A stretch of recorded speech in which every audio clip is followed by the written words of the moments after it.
Hey guys, Magnus Robbie here, bringing you another Walking Dead character video, and we're on Season 7 of our Season 1 to 10 thingy. Today we are looking at Farron, a member of the Scavengers.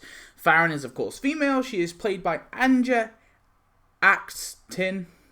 She is mid-20s and first appeared in The First Day of the Rest of Your Life. Nothing is known about her before the outbreak, but after it began, she at some point met a group called the Scavengers, joining the group.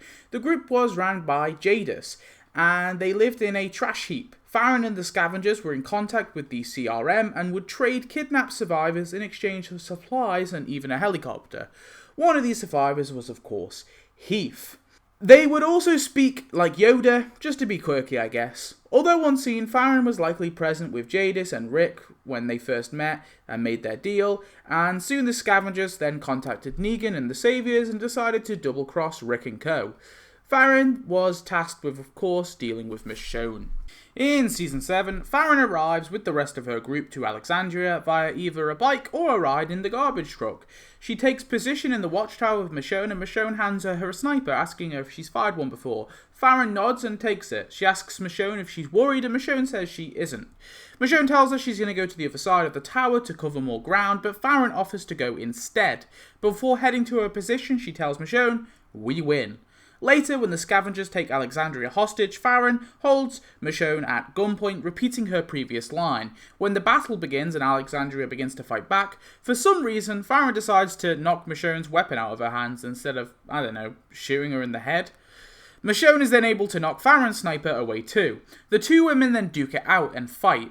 Farron is able to get the better of Michonne and beats her face into the ground. Farron begins to strangle Michonne, but she stabs Farron with a bit of shard. Farron is able to get Michonne close to the edge and begins to try and push her off the tower as Michonne tries to say, "We're the ones that win." Off screen, Michonne is somehow able to overpower Farron, and this happens to Farron.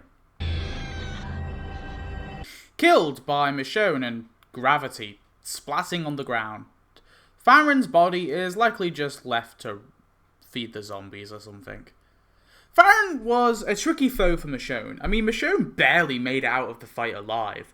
However, I was a little disappointed with her. Farron is of course meant to be a counterpart for Connor in the comics, who of course has a similar fight with Andrea. The reason why I don't really like the TV show's adaptation is because Connor seemed like a really sinister and pretty scary looking man, and it really showed how strong and capable Andrea was when she defeated him, even if she did it barely. Farron is not really that. She is a bit creepy, but her physical stance just doesn't really scream the same threat as Connor did in the comics. I don't mean to say that Farron should have been a man, I just think she should have been a lot more bulkier or scary looking. She also seems a bit too young. Just my thoughts though. Tell me your thoughts on Farron, and I'll see you in the next one. Goodbye.